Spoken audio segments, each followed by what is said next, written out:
बीएसटीच्या पतपेढीच्या जिंकलं कोण?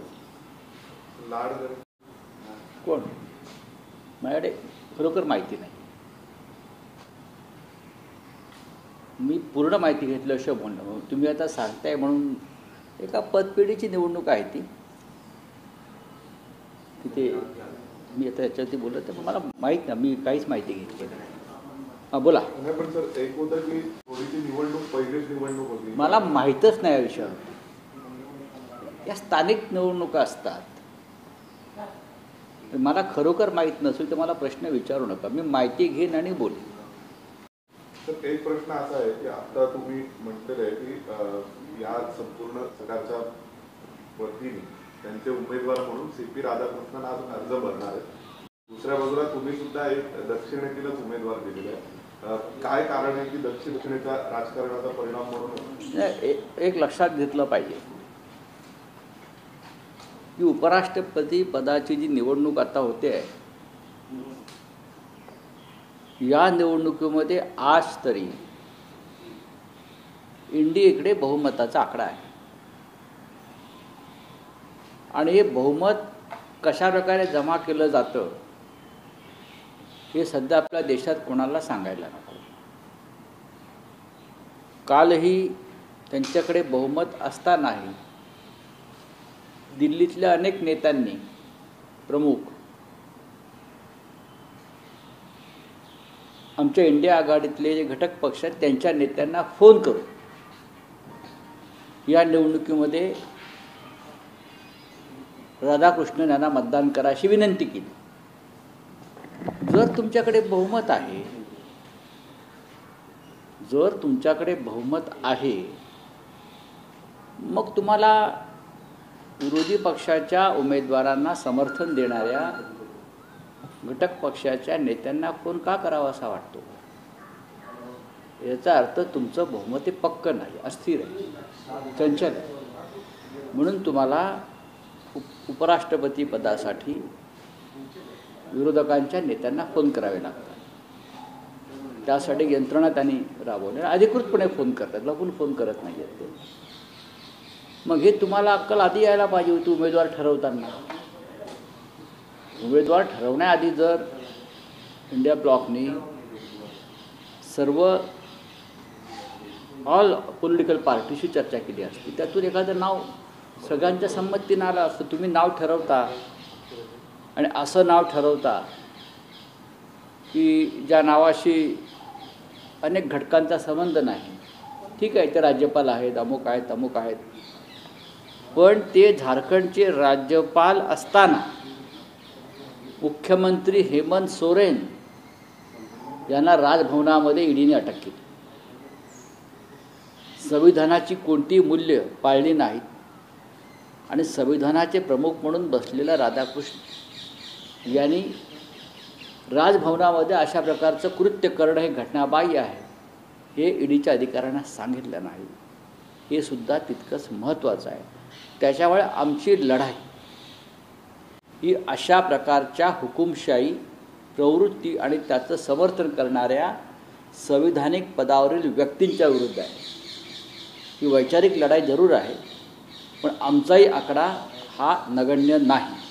तर प्रश्न असा आहे की कळतंय असं की घटना दुरुस्ती आज सादर केली जाणार आहे. 30 दिवस जेलमध्ये राहिलेला व्यक्ती ही एक जो नवीन कायदा येतो आहे, घटनेतल्या कलम 45 मध्ये एक अमेंडमेंट करू, या देशाचे सन्माननीय गृहमंत्री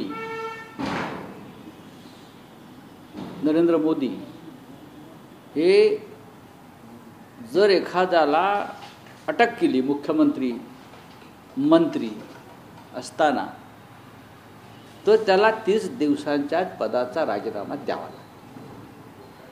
हा जो कायदा आहे हा विरोधी पक्षाच्या सरकारांना टेरराईज करण्यासाठी, त्यांच्यात दहशत निर्माण करण्यासाठी आणलेला कायदा आहे. लक्षात घ्या. तुमच्या सरकारचे मुख्यमंत्री काय धुतल्या तांदळासारखे आहेत? मंत्री धुतल्या तांदळासारखे आहेत? महाराष्ट्रामधलेच मंत्री आणि आधीचे मुख्यमंत्री घ्या, ते रोज तुरुंगात जायला पाहिजे आणि त्यांना रोज बरखास्त केलं पाहिजे. अमित शहा संजय शिरसाट, एकनाथ शिंदे, संजय राठोड, गिरीश महाजन असे जे मंत्री आहेत त्यांच्यावरती कारवाई करून त्यांना तुरुंगात टाकून त्यांना बरखास्त करणार आहेत का? नाही. असा आमच्या मुख्यमंत्र्यांवरती भयंकर गुन्हे आहेत. अनेक खासदार आज राज्यसभेत लोकसभेत विरोधी पक्षातून घेतले त्यांच्यावरती गुन्हे आहेत. पण हा कायदा आणलेला आहे विरोधी पक्षाच्या सरकारमधले मंत्री आणि मुख्यमंत्र्यांना घाबरवण्यासाठी. राहुल गांधी यांनी निवडणूक आयोगाविरुद्ध जो वणवा पेटवलेला मतचोरी संदर्भात, त्याच्यामुळे त्यांना आता मतचोरी करून निवडणुका जिंकता येणार नाही. अशा परिस्थितीत राज्यामध्ये अनेक सरकारे विरोधी पक्षाची येतील. ती सरकारं पूर्ण पक्षांतर करून भाजपमध्ये आणता यावीत म्हणून हा कायदा मुख्यमंत्र्यांना अटक करतो, नंतर संपूर्ण सरकारसह भाजपमध्ये यासाठी आणलेला हा कायदा आहे. हा हुकुमशाहीचं शेवटचं शिखर आहे. पंतप्रधानांना सुद्धा यात सामील करून घेतलंय की पंतप्रधानांना पण पदावरून हटवत आहे, पण पंतप्रधान सध्या बाजूचे. पंतप्रधानांना हटवता येईल हा देखावा आहे. हटवा. प्रधानमंत्र्यावरती हा देश लुटल्याचा आरोप आहे. आपल्या लाडक्या मित्राला त्याने ज्या पद्धतीनं हा देश लुटू दिलेला आहे हा आरोप आहे. त्यांचा गुन्हा दाखल करावा अमित शहाने आणि अटक करावी. या कायद्याच्या बकवास गोष्टी आम्हाला सांगू नये. हे कायदे कशाकरता आणले जात आहेत आणि कायद्याचं आणताना त्यांचं भाष्य काय आहे तर राजकारणामध्ये साधन सुचिता आणि नैतिकता राहावी म्हणून हा कायदा आणण्याचे त्यांनी भाष्य केलेलं आहे. गेल्या 10 वर्षामध्ये राजकारणामध्ये साधन सुचिता आणि नैतिकता ह्या लोकांनी ठेवली आहे का? हे मोदी, शहा आणि देवेंद्र फडणवीस यांनी सांगावं. ज्या महाराष्ट्र सरकारमध्ये एकनाथ शिंदे, संजय शिरसाट सारखे मंत्री आहेत त्या कोणत्या नैतिकतेच्या गोष्टी करत आहेत? काल 50,000 कोटीचा भूखंड घोटाळ्याचा आरोप पुराव्यासह मी केला. काल एका बैठकीमध्ये आमच्या कन्सल्टेटिव्ह कमिटीचा अमित शहा माझ्याबरोबर होते. मी स्वतः अमित शहांकडे हे परत कागद दिले आहेत का हे पण सांगतो. काल प्रत्यक्ष भेटून अमित शहांना मी 50,000 कोटीच्या घोटाळ्याचे कागद सुपूर्द केलेले आहेत आणि त्यांच्याशी माझा या विषयावरती माझी थोडी चर्चाही झाली. काय करणार आहात सांगा मला. तुम्ही आम्हाला घाबरवण्यासाठी, विरोधी पक्षाच्या लोकांना घाबरवण्यासाठी महाराष्ट्रामध्ये जनसुरक्षा कायदा आणला आणि केंद्रामध्ये अमित शहाने आमची सरकारं पाडण्यासाठी हा दुसरा कायदा आणला. याशिवाय या कायद्यात आहे काय कुठली नैतिकता आणि कुठली साधन सुचिता? संयुक्त संसदीय समितीकडे पाठवायचा विचार करतात. त्यांनी कुठेही पाठवू द्या. अमित शहाने काय म्हणाले तुम्हाला? कागदपत्र दिले काय म्हटलं त्यांनी? आम्ही चौकशी वगैरे करतो. काय आश्वासन वगैरे दिलं का तुम्हाला? तुम्ही 5 दिवसानंतर त्यांना भेटले म्हणून पाहू. साहेब, बेस्टच्या निवडणुकीमध्ये दोन्ही ठाकरे बंधूंनी बघा, माझ्याकडे याविषयी माहिती नाही. मी परत मगाशी हे उत्तर दिलं कारण मी या विषयात फार लक्ष दिलं नाही. या पतपेढ्यांच्या निवडणुका ह्या बेसिकली ज्या ट्रेड युनियन्स असतात त्यांची ताकद काय याच्यावरती असतात. माझ्याकडे पूर्ण माहिती नाही काय झालंय ते. भारतीय जनता पक्ष म्हणतोय की ठाकरे ब्रँड ठाकरे ब्रँड कधीच फेल होणार नाही. मी जोपर्यंत माझ्याकडे या विषयावर पूर्ण माहिती येत नाही काय झालं या निवडणुकीत कशा प्रकारचे निकाल लागले तोपर्यंत मी या विषयावर बोलणार नाही. पतपेढीची निवडणूक म्हणजे काय परीक्षा नाही, ही चाचणी परीक्षासुद्धा नाही. लोक एकत्र आले निवडणुका लढले असतील. ज्या युनियनचे जास्त सदस्य असतात बरं का तिथे बऱ्याच काळापासून शरदराव यांची हे आहे आणि शरदराव यांचं बहुमत महानगरपालिकेच्या त्या युनियनमध्ये असल्याची माझी माहिती आहे, मला माहीत नाही. त्याच्यामुळे त्यांना यश मिळण्याची शक्यता जास्त होती. या निवडणुका पक्षीय बलावर लढल्या जात नाहीत. या निवडणुका ज्या असतात या पक्षीय बलावर, ठीक आहे काही लोकांनी कार्यकर्ते एकत्र आले आणि त्यांनी ते केलं असेल, पण मला याच्यामध्ये फार मोठं यश कोणाला मिळालं आहे किंवा अपयश मिळालं असं मला वाटत नाही. शशांक राव यांचं पॅनल जिंकलं असं मला कोणतरी मेसेज त्यांचं बहुमत तिथे आहे पहिल्यापासून आणि मला खरोखर माहीत नाही. तुम्ही जो प्रश्न मला दिल्लीमध्ये विचारताय हा प्रश्न मुंबईतल्या आमच्या लोकांना ज्यांनी निवडणूक लढवली त्यांना विचारायला हवा. माझ्याकडे तुम्ही एका बाजूला अमित शहाचे प्रश्न विचारताय, दुसऱ्या बाजूला BSTच्या पतपिढीचे प्रश्न विचारताय. सर शक्तीपीठ महामार्गाला महाविकास आघाडीचा विरोध बघायला मिळतोय. बंटी पाटील असतील किंवा इतर सगळे तुमचे नेते ते विरोध करतात. मात्र असं असताना नितीन राऊत मुख्यमंत्र्यांना पत्र लिहितात आणि हा महामार्ग झाला पाहिजे असं म्हणतात. काँग्रेसमधील ह्या दोन भूमिका महाविकास मला माहित नाही, हा माझा विषय नाही. बोलले क्या आहे सर, रेखा गुप्ता यांच्यावरती आज हल्ला झालेला आहे आणि थेट त्यांना मारहाण करण्याचा प्रयत्न झालेला आहे. काय काय दिसतंय, काय काय कारण की ज्या पद्धतीने भारतीय जनता पक्षाच्या मुख्यमंत्र्याच्या जनता दरबारामध्ये घटना घडली. हा कायदा सुव्यवस्थेचा प्रश्न आहे. दिल्लीमध्ये केंद्र सरकारची कायदा आणि सुव्यवस्था आहे. अमित शहा हे या देशाचे गृहमंत्री आहेत. दिल्ली केंद्रशासित प्रदेश आहे. त्यांच्या राज्याचे, त्यांच्या पक्षाचे मुख्यमंत्री आहेत आणि केंद्रीय गृहमंत्र्याच्या अधीन हे राज्य असल्यामुळे रेखा गुप्ता यांच्यावरती हल्ला झाला, तो खरंच झाला का नाही झाला, कशा प्रकारे झाला आणि का केला, या संदर्भात देशाचे गृहमंत्रीच उत्तर देऊ शकतील. सर, काल मुंबईमध्ये ज्या पद्धतीनं संपूर्ण पाऊस झाला आणि अख्खी मुंबई ठाणा संपूर्ण बंद झालं, राज्य सरकार देखील हतबल झालं होतं. काय याचं कारण असं आहे, काल आमची योगायोगानं जी गृहमंत्र्यांसंदर्भात बैठक होती कन्सल्टेटिव्ह कमिटीची, त्याचा विषय होता डिझास्टर मॅनेजमेंट. डिझास्टर मॅनेजमेंट विषय होता. देशभरामध्ये जे पूर येत आहेत, लँडस्लायडिंग होत आहे, ढगफुटी होते आहे, बरोबर आहे, या संदर्भात सरकारची तयारी काय आहे हे काल आम्ही चर्चेला होतो. गृहमंत्री स्वतः होते, त्यांचे गृहसचिव होते, इतर सगळ्या त्यांच्या संस्था. मी हा प्रश्न उपस्थित केला की आपण मुंबईसारखं शहर पाण्यात गेलेलं आहे. मराठवाड्यामध्ये लष्कर बोलवावं लागलं. किश्तवाडामध्ये 65 लोक लँडस्लायडिंगमध्ये मरण पावले. उत्तराखंडमधल्या धरोलीमध्ये सुद्धा 100च्या आसपास लोक मरण पावलेली आहेत. हे प्रत्येक ठिकाणी होत आहे. तुमची जी यंत्रणा आहे ही अपघात झाल्यावर तिथे जाते. अपघात टाळण्यासाठी तुम्ही काय करताय? मुंबईसारख्या महानगरपालिकेला गेल्या 3 वर्षापासून कोणाचंही नेतृत्व नाही, लोकप्रतिनिधींचं. 27 महानगरपालिकामध्ये अशा प्रकारे भ्रष्टाचाराला रान मिळालेलं आहे प्रशासकाच्या माध्यमातून. मुंबई बुडाली, पुणे बुडालं, नागपूर बुडतं आहे, नांदेड बुडालं, मराठवाडा बुडाला. याला जबाबदार कोण आहे? याला जबाबदार सरकारची धोरणं. आतापर्यंत काही झालं की आमच्यावर खापर फोडत होते. आता 3 वर्ष तुमच्याकडे आहे ना, प्रशासनाकडे. काल मोठे नगरविकास मंत्री छत्री घेऊन फिरत होते शेंगदाणे खात. आधी का नाही फिरला? फिरवतं ना काल. मोनोरेल बंद पडली, लोक अडकले. या सगळ्याला जबाबदार महाराष्ट्रामध्ये देवेंद्र फडणवीस, एकनाथ शिंदे यांनी केलेलं शासन आणि अमित शहांचा या अशा सरकारला असलेला पाठिंबा. त्याच्यामुळे काल मुंबईसह महाराष्ट्रामध्ये हाहाकार उडाला, लोक मरण पावली. त्याचं प्रायश्चित्त त्यांनी घ्यायला पाहिजे. काल हा विषय मी अमित शहांसमोर मांडलेला आहे. मांडलेला आहे. महाराष्ट्राचे खासदार उपस्थित तिकडे होते, त्या काही त्यांना विचारा. हा विषय मी काल मांडला. त्यांनी जो आम्हाला तक्ता दिला त्याच्यामध्ये असं सांगितलं होतं की त्यांनी एक तक्ता असा केला होता की काही राज्य असे आहेत की जिथे जास्त पाऊस पडतो आणि अनेक राज्यांमध्ये कमी पाऊस पडल्यामुळे अपघात कमी होतात. कमी पावसाच्या याच्यामध्ये त्यांनी महाराष्ट्र दाखवलं. मी उलट झालेलं आहे. काय करताय तुम्ही?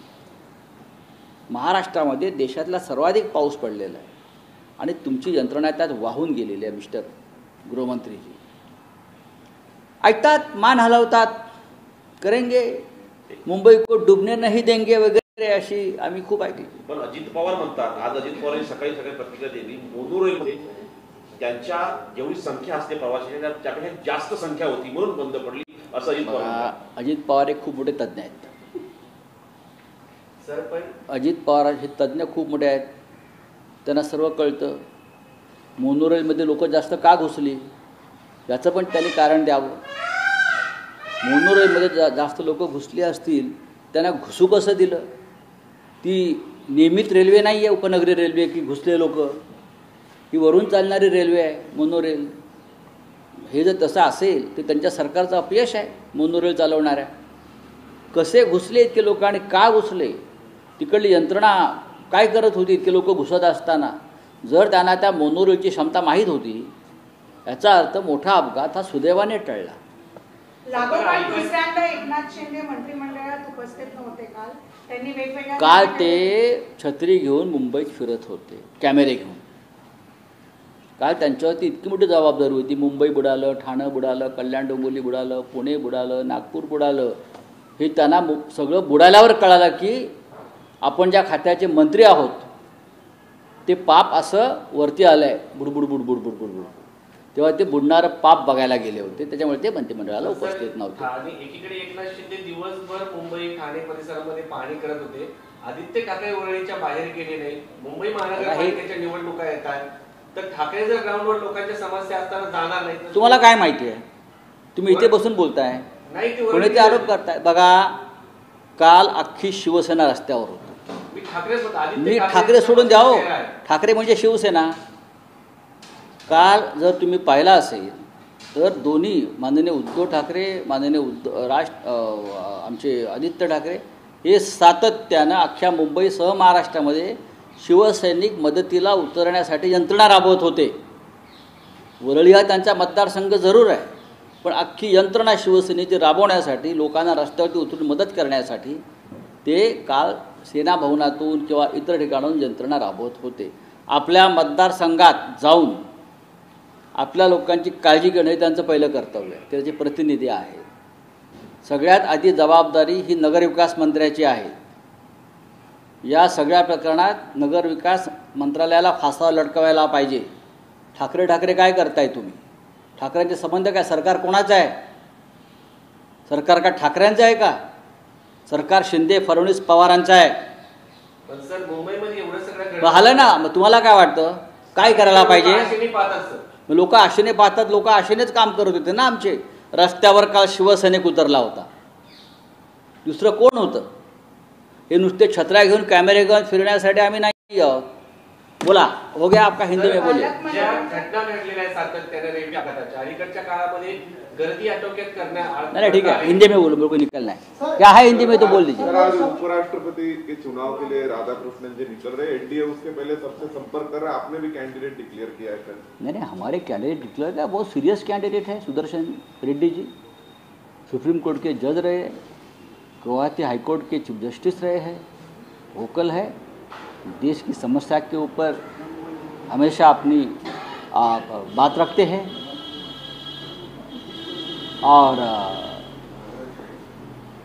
ऐसे एक लीगल एक्सपर्ट जिसकी आप ऑर्डर जजमेंट देख लीजिए. तो आज सेंट्रल हॉल में सभी इंडिया ब्लॉक के सांसद और उपराष्ट्रपति पद के हमारे उम्मीदवार सुदर्शन रेड्डी जी का हमसे संवाद होगा. हम बैठेंगे उनके साथ, सभी को निमंत्रित किया है और कल 21 तारीख को हम लोग उनका नॉमिनेशन फाइल करेंगे. चुनाव है, डेमोक्रेसी है, लोकशाही है, ऐसा हम मानते हैं. वो सामने वाले मानते हैं कि नहीं मुझे मालूम नहीं. सर, दिल्ली के मुख्यमंत्री क्योंकि वो आंध्र प्रदेश से आते हैं. अभी देखिए, चंद्रबाबू नायडू के ऊपर अगर मोदी और शाह जी का दबाव नहीं होगा तो अपने भूमिपुत्र जो है सुदर्शन रेड्डी, जैसे हमने प्रतिभा ताई पाटिल के लिए किया था, हाँ, तो कर सकते हैं. तेलंगाना में भी बहुत से सांसद हैं रेड्डीज. यूनाइटेड आंध्र के जो लोग थे वो तेलंगाना में भी है. तो हमने सबको आह्वान किया है, पूरे देश को आह्वान किया है. अगर देश में लोकतंत्र की रक्षा करनी है, संविधान को बचाना है, तो इंडिया ब्लॉक के उम्मीदवार सुदर्शन रेड्डी को आप अपना वोट दीजिए और देश की रक्षा कीजिए. ये सभी को आह्वान हमने किया. चंद्रबाबू नायडू से कोई संपर्क किया गया इसके बारे में? अगर संपर्क किया है तो मैं यहाँ क्यों बोलूँ.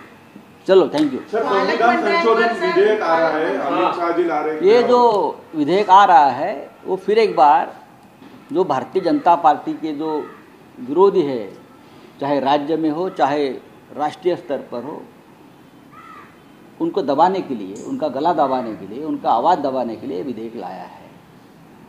भारतीय जनता पार्टी की जो मुख्यमंत्री है वो क्या दूध के धूले है क्या? अब हमारी सरकारें गिराने के लिए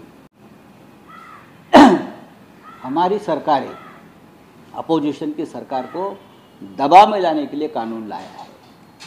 आप केजरीवाल को पकड़ेंगे, सिटिंग मुख्यमंत्री, आप हेमंत सोरेन जी को पकड़ेंगे, आप गृह मंत्री अनिल देशमुख को पकड़ेंगे, लेकिन आप एकनाथ शिंदे को नहीं गिरफ्तार करेंगे। आप महाराष्ट्र में संजय सिरसाट को नहीं गिरफ्तार करेंगे। आप आसाम के मुख्यमंत्री को नहीं गिरफ्तार करेंगे। उनके ऊपर एक गंभीर अपराध एक मामले उनके ऊपर भी चल रहे हैं। आपके बीजेपी के राज्यों में इतने अपराधी हैं मुख्यमंत्री, तो आप ये कानून हमारे लिए लाया है। सर, हे मराठीत सर, हा महत्वाचा मराठीत